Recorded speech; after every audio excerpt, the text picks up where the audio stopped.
Hi everyone, welcome back to my channel. My name is Andre and here I talk about drawing, painting and creativity. In today's video I'll share 5 tips to improve your watercolor portraits.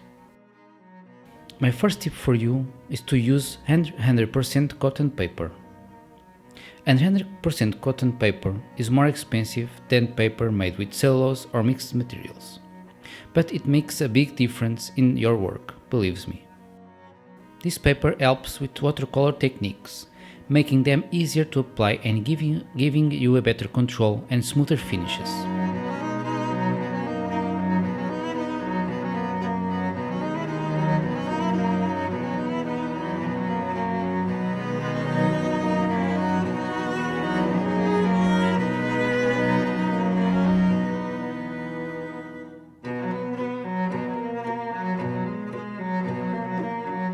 For this portrait, I used the wet on wet technique. This paper dries slower than others, which gives us more time to work on our painting. This gives us more softer transactions and a more fluid effect. We often tell beginners that materials don't matter much. Well, this isn't partly true. I have to say that better materials make it easier to achieve good results. If you want to invest in just one material, a good material, choose 100% cotton paper. It will make the biggest difference in your final work.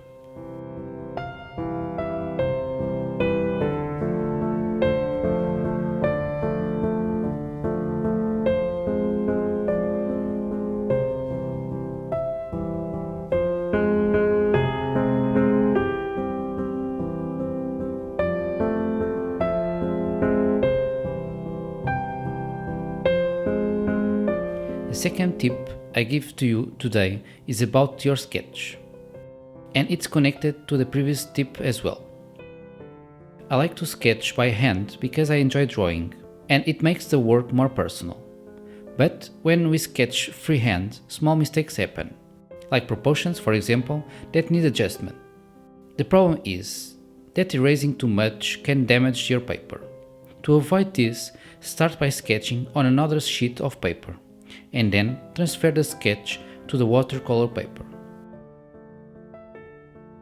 You can use a light box or a tracing paper for this.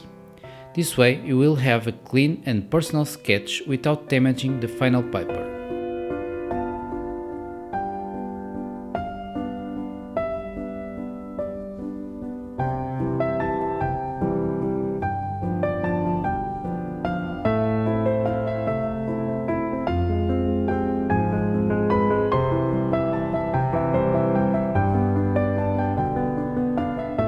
So, the third tip might be obvious, but we often forget it when we are focused on painting.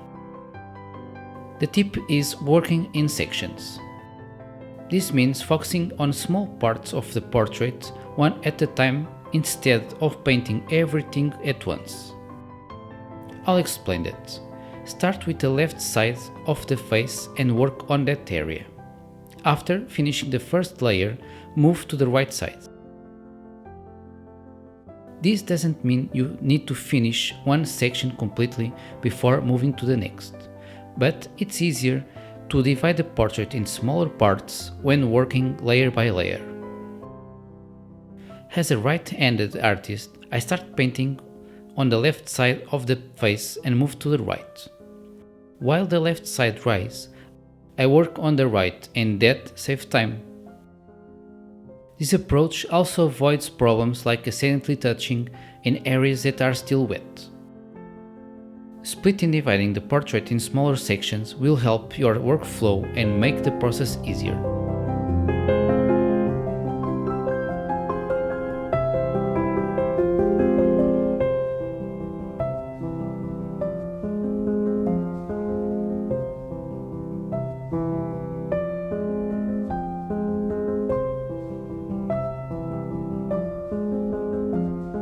Before we move on, if you like this type of video and these tips, please give a thumbs up and subscribe the channel. It helps me a lot. But now, let's move on to the next tip. The tip number 4 is to work in larger formats. I know, this sounds strange, especially for beginners. We often think smaller sizes are easier to control, but with watercolor, it's actually the opposite. For example, compare portraits on A5 paper versus A4 paper. On A5, areas like the eyes and nose are smaller, making it hard to apply watercolor techniques. Watercolor depends water, and behaves is unpredictable. And that doesn't help in small spaces. Now imagine working in A4 or A3 paper. Larger areas give you more space to create smooth transactions and fix mistakes. To test this, try to painting an eye at A5 size, then paint the same eye proportionally to A4 paper. Create the two experiences and tell me in the comments which one was easier. Don't be afraid of larger formats. They can make your painting process more comfortable and your final results even better.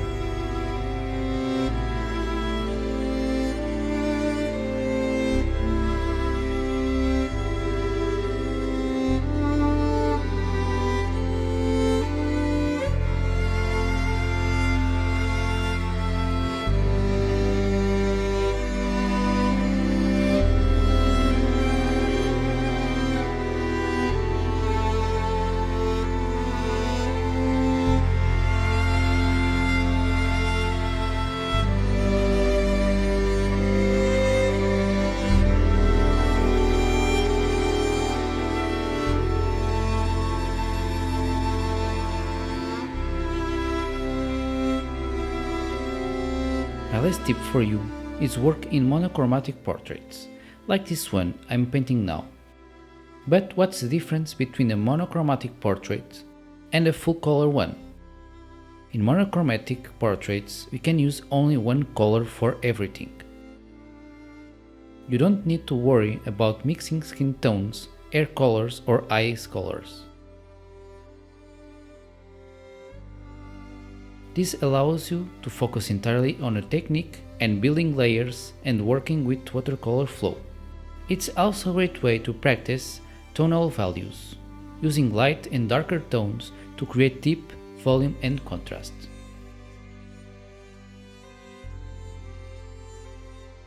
Monochromatic portraits will help you with the watercolor basics. They are also a great preparation for more complex portraits later. When you focus first on the technique, it becomes easier and more natural when you start adding colors. Don't underestimate monochromatic portraits. They are a simple but powerful way to improve your skill.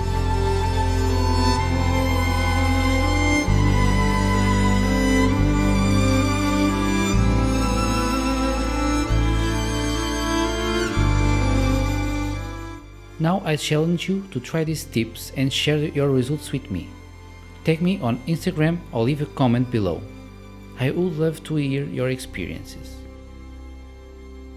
Lastly, I would like to invite you to join to my Patreon page. There I share exclusive content, extra tips and detailed process of my paintings.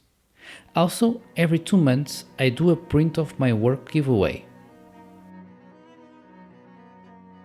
Now this video comes to the end. Thank you for watching and don't forget, if you like this type of video and content, please give a thumbs up and subscribe to the channel. And see you on the next video.